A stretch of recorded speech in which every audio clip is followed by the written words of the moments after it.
get up in the morning.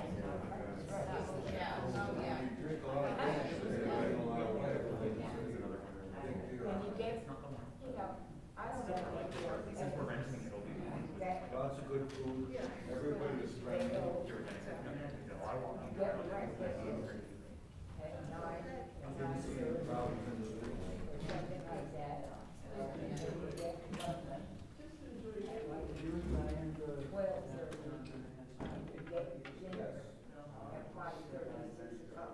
And then they give you nothing to see my love body said I can still sit here.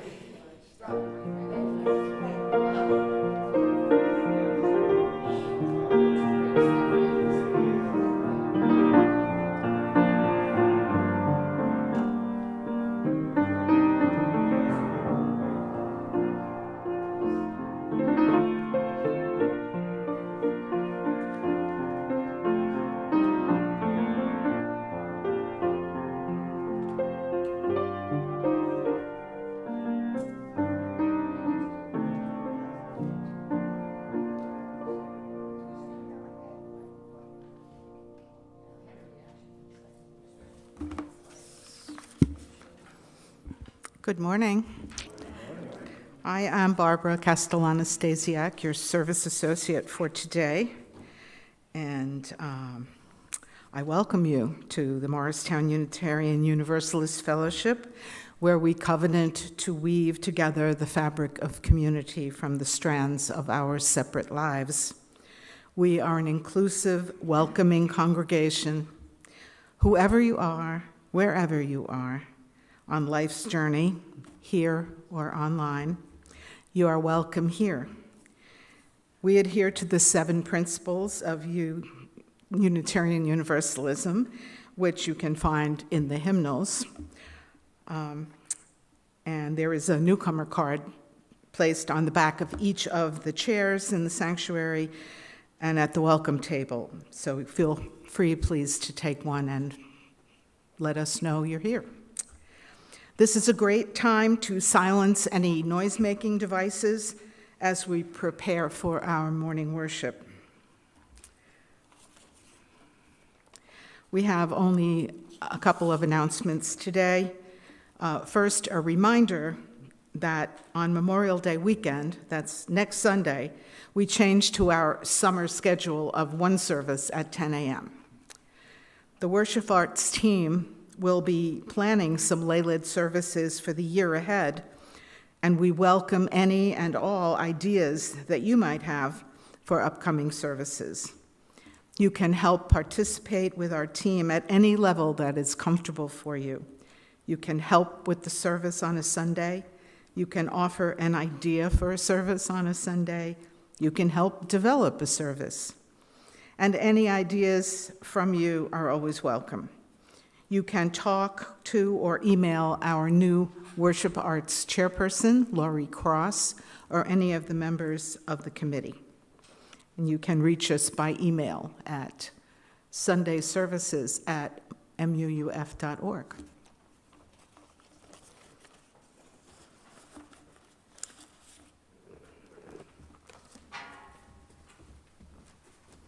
Good morning. Now is the time for our chalice lighting, and I invite you to say these unison words with me by James Villa Blake. Love is the spirit of this fellowship, and service is its law. This is our great covenant, to dwell together in peace, to seek the truth in love, and to help one another. I invite you to rise in body and or spirit and join in number 346, our opening song, Come Sing a Song with Me.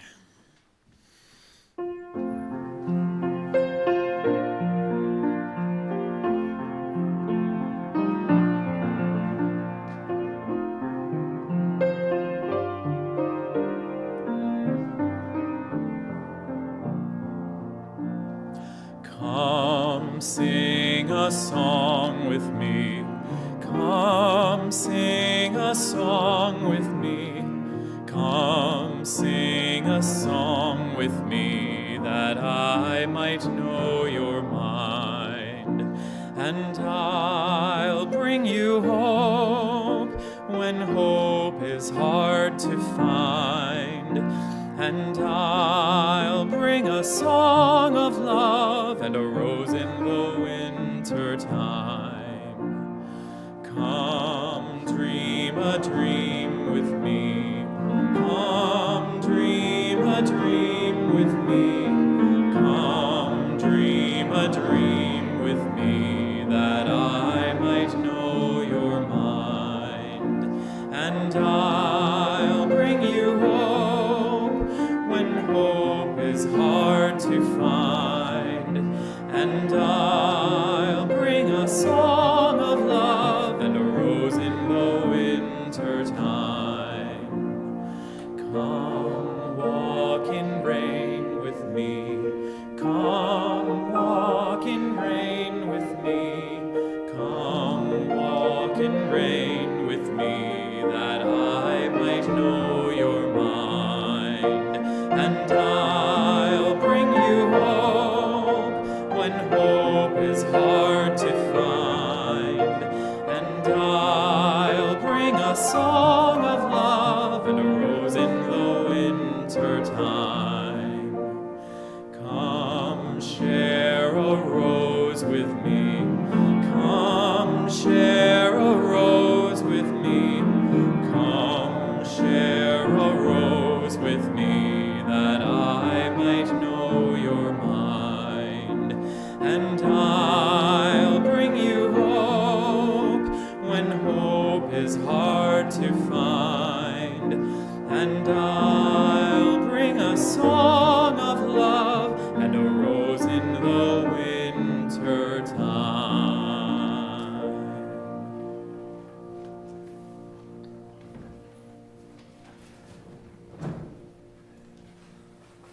So today's Time for All Ages is the story from Monica Arnaldo, Are You a Cheeseburger?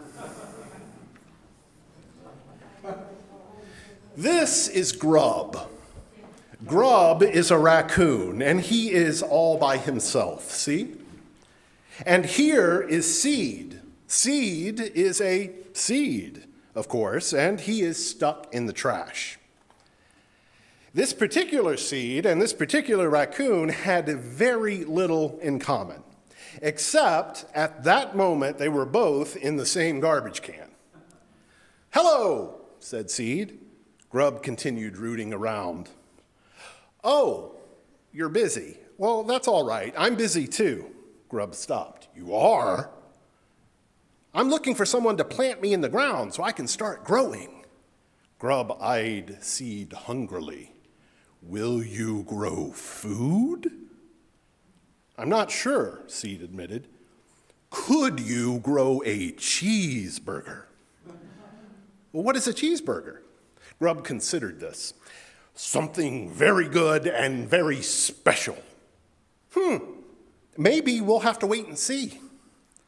Grub had never seen a cheeseburger plant before, but he liked the sound of it, so he planted Seed right away. "Now what?" Grub asked. Seed's voice called up faintly from underground.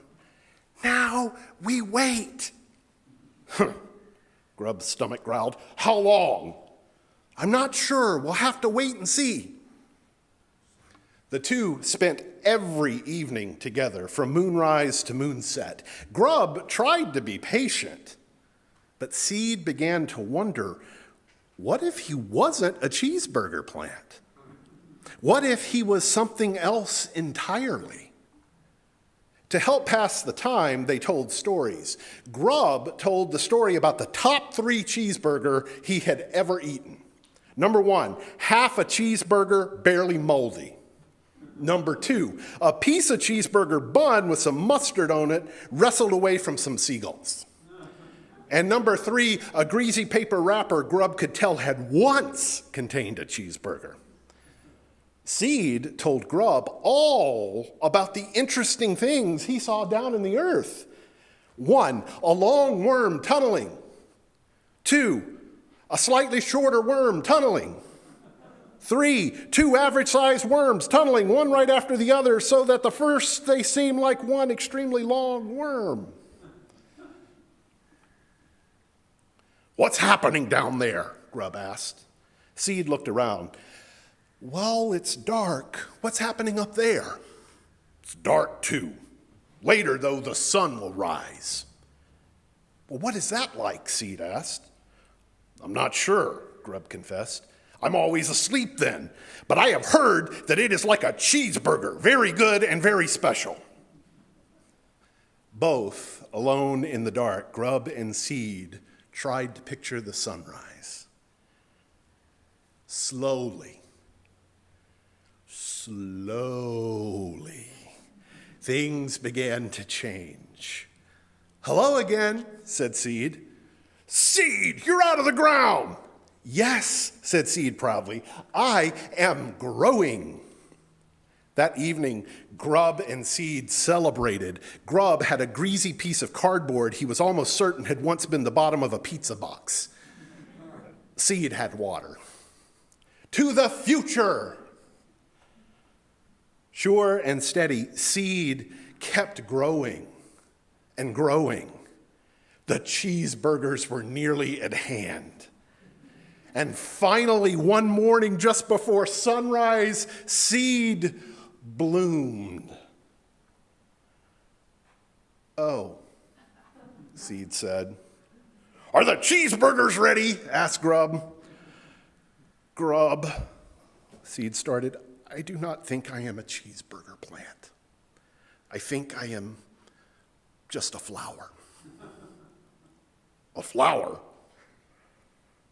Yes. Not a cheeseburger plant? No. So, no cheeseburgers then? No cheeseburgers.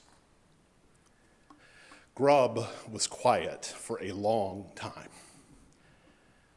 What is it? Seed asked. I am thinking, Grub said. About cheeseburgers? No. About flowers. Oh. Well, what are you thinking about flowers? I am thinking that flowers are good and special too. Maybe even more special than cheeseburgers. More special than cheeseburgers? Seed grasped. Well, the same. This is Seed. Seed is a flower, see? And this is Grub. Grub is a gardener. They don't have any cheeseburgers, but they do have each other. And that is something very good and very special.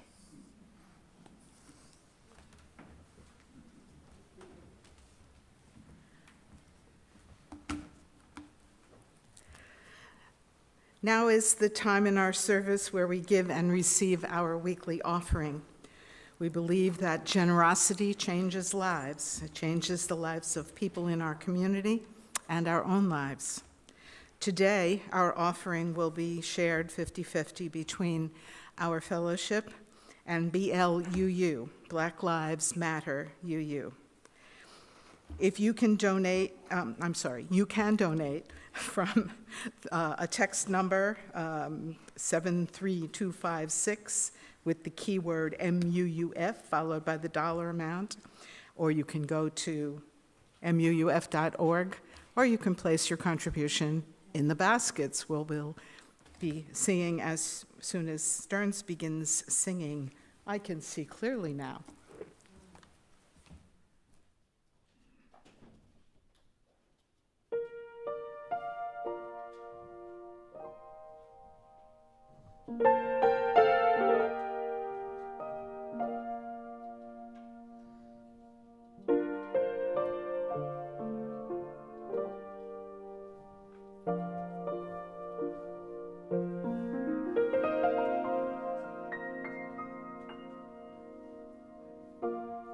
I can see clearly now, the rain has gone.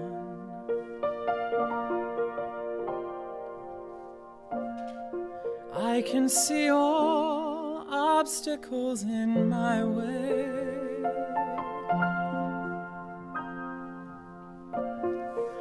Gone are the dark clouds that had me blind. Gonna be a bright, bright, sunshiny day. Gonna be a bright, oh bright, sunshiny day.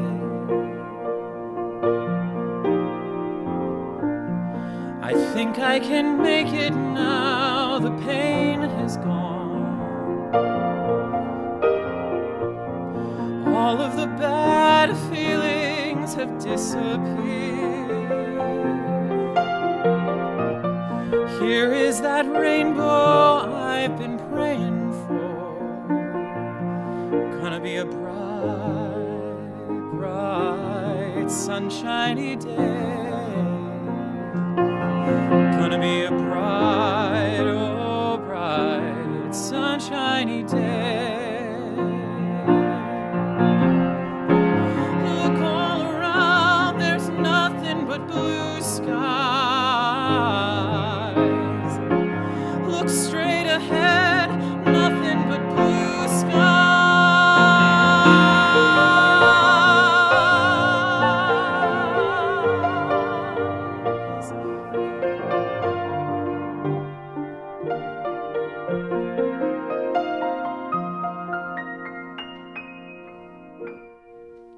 I can see clearly now, the rain has gone. I can see all obstacles in my way. Gone are the dark clouds that had me blind. Gonna be a bright,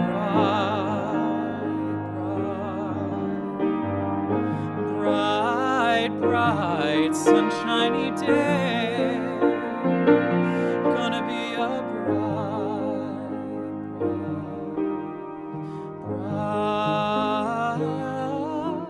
bright, sunshiny day.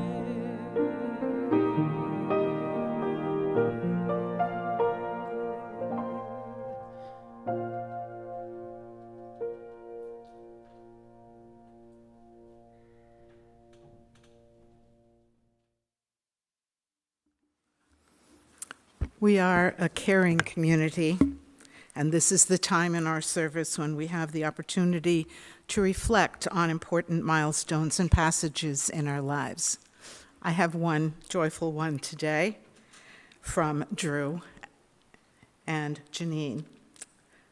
Today, May 22nd, Janine and Drew, are celebrating our first wedding anniversary. We were married at MUUF 1 year ago, and we were the fellowship's first Zoom wedding. We share with you all joys and sorrows and celebrations. No doubt there are other joys and concerns that we hold in our hearts, but wish to keep them unspoken. Let us reflect on what we've heard this morning in a few moments of silence.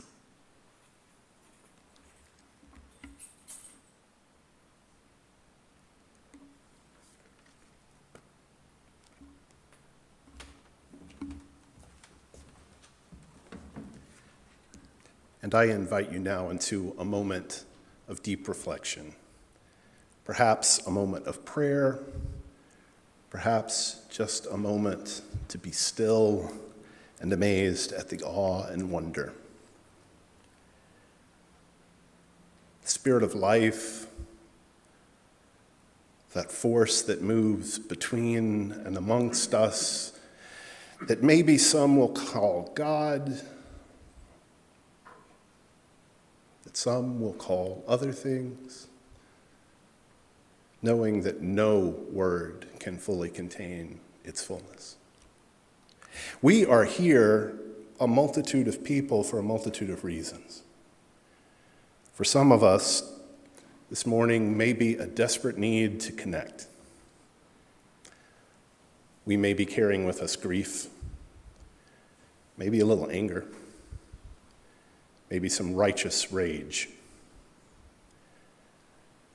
Whatever brings us here, we know that in community there is the possibility for peace, for being seen and heard and known. Perhaps our hearts are full of joy overbearing. Perhaps this is a special day to celebrate. And that too is so welcome. Whatever we are, in religious community, we know that together, there is meaning beyond our individual selves. May we find the sustenance we need in our time together to go forth from this place, committed once again to the work that is ours to do. Blessed be.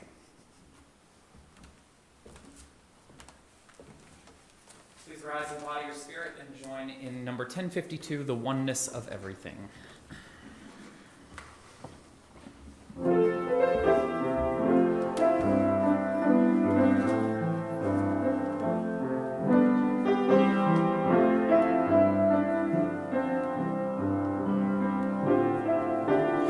Far beyond the grasp of hands or light to meet the eye, past the reaches of the mind, there find the key to nature's harmony in an architecture so entwined, like the birds whose patterns grace the sky and carry all who join in love expanding.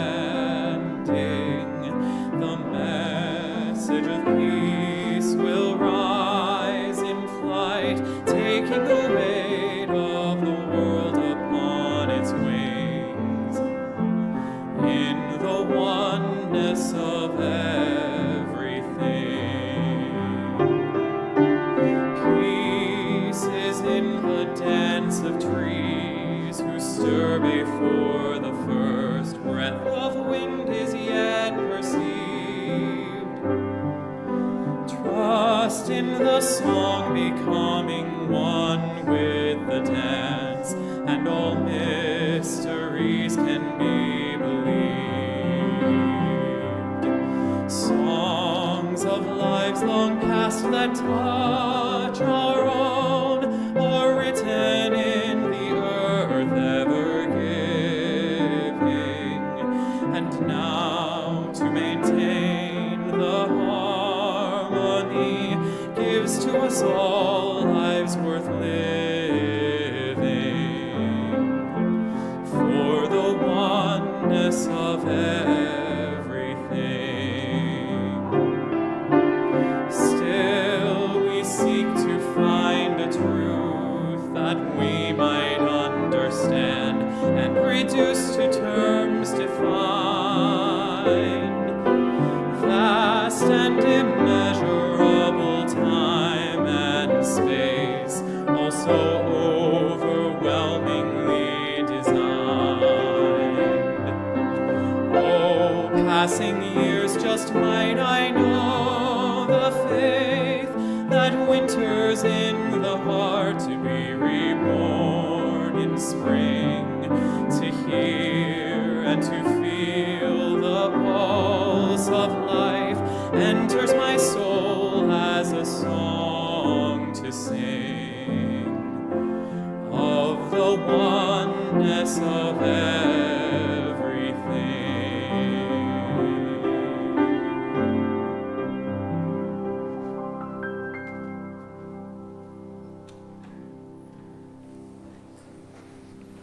Beautiful music this morning.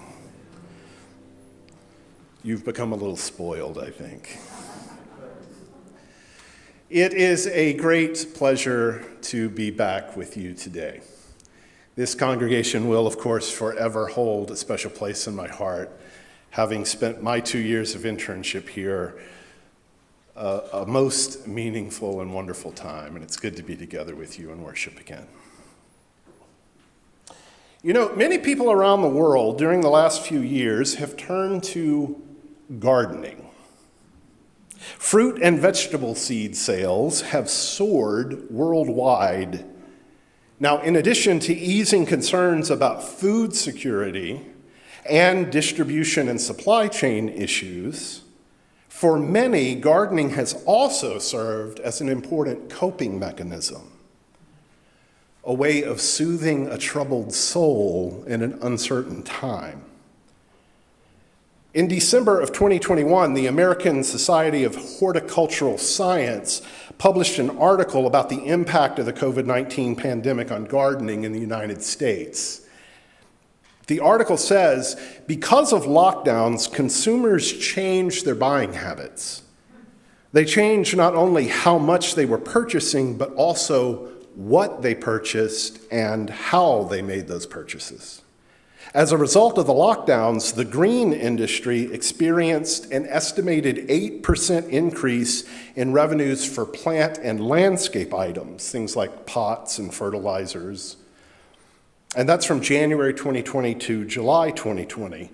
And that increase was over the same period in 2019. A similar story held true for 2021. In March 2020, the Burpee Seed Company sold more seed than at any other time in its 144-year history. Seed demand typically goes up during difficult economic times. That's not surprising. But the question of why so many people found themselves pulled towards gardening reveals some interesting insights. In one survey of more than 3,700 respondents, more than 75% of them said they found immense value in gardening. But of that group, only a very few said they were financially compelled to do so. For many, gardening became a safe haven and a way of coping. Now, I also do not want to dismiss those for whom it was not just a question of a hobby, but an actual existential need for survival. Probably most of the people in this room were not in that situation. Let us not forget that this pandemic has been unequal in its impact. We should recognize our privilege. I will confess that I happen to be counted among those who have decided to give gardening that extra try during the pandemic. In fact, I've invested a significant amount of time and energy this last year specifically into that. My wife might say a far too significant amount of time and energy. But I also would like to say that the impulse towards gardening wasn't new for me. I've actually held on to this impulse for many, many years. I grew up in rural Mississippi, and gardening was a part of life. My parents had a vegetable garden that they maintained for a couple of years, but both of them were self-employed. So finding the time and energy to devote to that was not something they were able to sustain over the long haul. But I've been drawn to gardening, and I've had an interest in gardening through most of my life. However, with my work schedule for so many years, I simply couldn't make or didn't make the time to make it a priority, because it seems that time and discipline is a prerequisite if you're going to seriously do any gardening. But these last couple of years have been a multitude of life transitions for me. I find myself changing careers, beginning the ministerial formation process and going to seminary and serving in an internship. And suddenly the way I spend my time becomes very, very different. My priorities become very, very different. And slap on top of that a pandemic that basically forces me to root in one place almost all day for 2 years. And I managed to find the time to experiment with some gardening. new possibilities emerged. But for me, it has been more than just about finding the time to do something that I had considered before. I also am one of those people for whom the need to find a new way to cope during these anxious times was very, very real. I found that many of the things I had relied on in my life to get me through my hardest times weren't working the same way. I was in a different place, and I needed new inspiration. And interestingly, I think my experimentation with gardening has been from the beginning an intentionally spiritual practice. It's not only something I'm doing to fill my days, it's something I'm doing to fill my spirit by design. Now, I've spoken before from this very pulpit about Scott Alexander's amazing book, Everyday Spiritual Practice. And he asks the question, what makes an everyday spiritual practice different from a casual spiritual hobby? Something worthwhile that one simply dabbles in when one feels like it. His answer is intentionality, regularity, depth. He says, what shapes your efforts into an everyday spiritual practice is your commitment to making the activity a regular and significant part of your life. The chapter in the book on gardening as a spiritual practice was written by Barbara Davenport. And Barbara identifies lessons that gardening can teach. And amongst those lessons are, gardening teaches us how we are linked to the land. It teaches us self-reflection. It teaches us generosity. It teaches us patience. It teaches us to believe in miracles. And it teaches us to appreciate the wonder. That's a pretty good list. And I will admit that in my experience, I have found many of those very things to be true. And let me pause here and say something else to those of you who are listening to me, either in person or online. If you're one of those people for whom the term gardening strikes into your heart total revulsion, that's okay. The point is not gardening as the specific tool for spiritual practice, but rather that finding a spiritual practice that works for you. I will be talking a lot about gardening this morning, but I invite you to hear what works for you. If it's not gardening, perhaps it is something else. That is okay too. But the theme that has emerged from me, the theological theme that keeps coming back and back and back in this process of gardening, is that for me, gardening has been about learning a new way of understanding hope. Hope. Because I think gardening at its heart is an overly optimistic process. Maybe that's because much of what you do in preparation is nothing less than hope for something that is yet to come. For example, maybe you start seeds indoors weeks before that last expected frost date, but you don't know when that frost date really is. So you may find yourself on the verge of making a decision. Do I put them out now or do I wait? What are the ramifications if I go out too early? What are the ramifications if I wait too long? It is a gamble on an unpredictable future. Not only that, depending on what you're planting, the hope you're investing may extend far beyond the next season. It could be years away. And God help you if you're planting fruit trees. You may be looking at the process of decades before you see anything.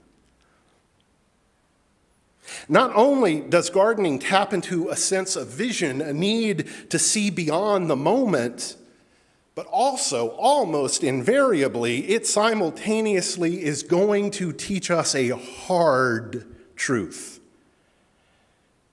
And that truth is that no matter our grand visions and our careful planning, inevitably things are not going to go according to plan. Maybe the most obvious example of that is the unpredictability of the weather. Drought can throw the proverbial curveball into the best laid plans of gardeners, and too much water can literally wash away your vision. Even when we have incorporated contingencies and invested time and resources into mitigating the unexpected as much as possible, there is always an awareness deep inside the gardener that at some level things could go badly at any time. A little like life. You know, sometimes that anxiety is far more than an inconvenience and annoyance. That anxiety can be debilitating. And the struggle to carry on, despite uncertainty, is itself an existential life lesson. And you know what? I think that, interestingly enough, the very possibility, perhaps the inevitability, that things at some point are not going to go the way you planned actually makes the entire process that much more remarkable. It's part of the addiction. I might go so far as to say it is audacious. And maybe that accounts for why gardening is an oft-used metaphor across so many different religious traditions and in very different spiritual practices. One of my most favorite stories comes from the Christian tradition. It's a story associated with Jesus, attributed to Jesus. It's often referred to as the parable of the sower. Chances are, even if you've never set foot in a Christian church, you've probably heard this parable at some point. Here is one version of the parable as told in the Gospel of Matthew. What do you make of this? A farmer planted seed. As he scattered the seed, some of it fell on the road, and the birds ate it. Some fell in the gravel, and it sprouted quickly, but it didn't put down roots, so when the sun came up, it withered just as quickly. Some fell in the weeds, and as it came up, it was strangled by the weeds. Some fell on good earth, and it produced a harvest beyond his wildest dreams. Are you listening to this? Are you really listening? Yeah, that's a garden story. If you've done any gardening, you find some truth there, I am sure. Boy, there's nothing like a simple story, is there? And apparently, Jesus was really good at telling these kinds of stories. This parable, like many of the others, ends in a question. Are you listening? Are you really listening? Perhaps you've heard that translated differently, something along the lines of, let those who have ears hear.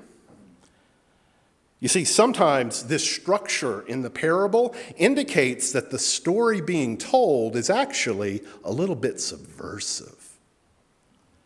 It is an invitation to hear between the lines. Frequently, the gospel writers will follow the parable itself with an encounter soon after where Jesus is alone with the trusted inner circle, and then Jesus explains the meaning of the parable because they didn't get it. But this is what's really interesting to me. Many scholars understand that those follow-up explanations are actually later additions to the text. They reflect a time when the church was settling on its doctrine and its dogma and needed to reinforce a particular interpretation of the parables. That looks like it's the case here. Why do I say that? Because in the traditional interpretation of the parable, it goes something like this. The sower is God, right? So God is the sower. And then the seed is the word. Well, that's a loaded religious term for many of us. What is the word? The word is the distilled teaching of an institutional church at that point. A doctrine. A conforming way of belief, you better believe this or you're not in kind of idea. And if that's the case, then the real point of the story gets to be about the places in which the seed fell. That becomes the focus of the story, and those places are people. In other words, the seed that fell on the road are people who just don't bother to take the teaching at all. Or the seed that falls amongst the gravel are people who may initially seem like they're going to take it, but then quickly fall away, and there are no roots to take hold. Or the seeds in the weeds, which sprout up and look like they're going to begin to grow, but then the uncertainties and challenges of the world interact and prevent them from following through. And then there are the special people, the good earth people. And they're the ones where the seed really takes hold and really matters. They're the ones who embrace the accepted teaching. You see, that's my problem with the parable. The parable, as interpreted, is saying nothing more than those who don't agree with me are defective. It is saying that they don't get it because there's something wrong with them. It's the equivalent of the modern day notion that we really only need to be concerned with those people who are exactly like us. If someone comes into the fellowship and they don't have a good experience, that's on them. How disappointing. Doesn't sound much like a subversive message, does it? In fact, I would say it sounds very much like a message of the status quo, of continuing the power structures that are already in place. No wonder we're in political trouble. But what if we're willing to put that interpretation aside? What if we're willing to return to the simple story and hear it again without preconception? What if we're listening, really listening?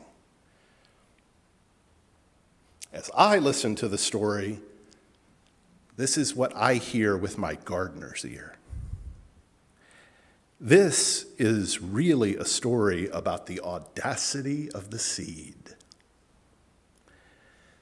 Its very nature is to germinate. No matter what the condition it finds itself in, the seed's gonna do what the seed is gonna do. It's gonna try to sprout. Because the seed contains everything it needs within itself to survive at the very beginning, even in the worst of circumstances. That's the nature of seeds. You can start seeds with no soil. Will it always succeed? No, it will not. For a seed to reach its fullest potential, it needs help. It needs water, it needs nutrients, it needs sun. Oh, but what an amazing miracle that when those conditions are right, when they are in balance, the seed does something miraculous. It may produce far beyond our wildest dreams. This is not a story about the inadequacy of people. This is not a story about people not being good enough. This is a story of possibility. This is a story of audacity. This is a story of hope. Hope. Hope is not magical thinking. Hope is not a guaranteed outcome. Hope is not a substitute for preparation and hard work. Hope is dependent. In fact, it is interdependent. It is tied to the conditions that reveal themselves. Hope is not the absence of struggle, and oh my God, hope is not easy. But the world needs some hope. I need some hope. And my theological reflection in the garden has been something about the nature of hope. Hope that is real, hope that is tangible, hope that is substantive, hope that will sustain. Only time is going to tell how long this surge in gardening will be sustained. It may very well be that hobbies born of the unique circumstances of the pandemic recede quickly into the background when our time commitments change. Undoubtedly, some pandemic gardens are probably already being neglected. And maybe that's okay too. Everything in its season, so they say.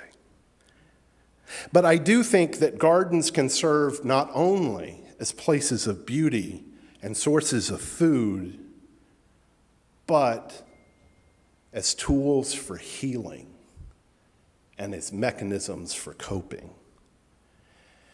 Because my gardening has been tied to this intentional spiritual practice, my expectation and my intention is that it will continue to be part of my practice, at least for as long as it serves me. But folks, another lesson I've learned during this pandemic is to have the courage to let go of what no longer serves me. So having somewhat unexpectedly discovered through this process these new seeds of hope, I cannot wait to see what's going to grow. I can tell you this, it won't be what I expected. These are words from Christopher and Tricia McDowell. There is a theology to gardening that few of us consider, but to understand this theology means relinquishing much control. Our arsenal of books, techniques, tools, chemicals, fertilizers, fancy hybrids, and expectations. Yet that is exactly what we must do if we are to fully embrace a more spiritual form of gardening. As a part of nature, we must learn to enter our garden as if it were truly sacred. We must learn to enter with humility. And if I may be so bold as to add, we must enter with much audacious hope. Amen.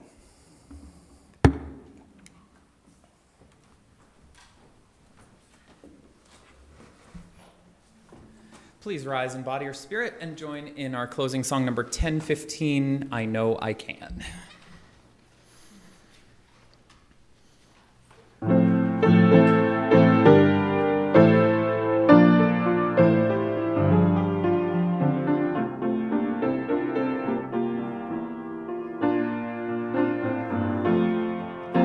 Though days be dark with storms and burdens weigh my heart,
sing my song,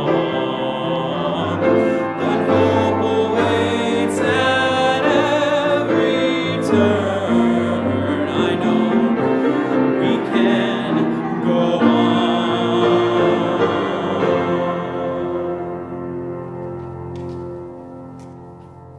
Our closing words are from The Parable of the Sower by Octavia E. Butler.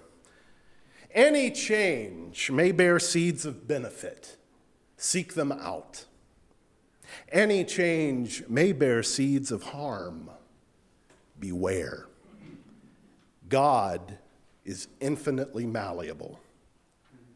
God is change. Go in peace, my friends.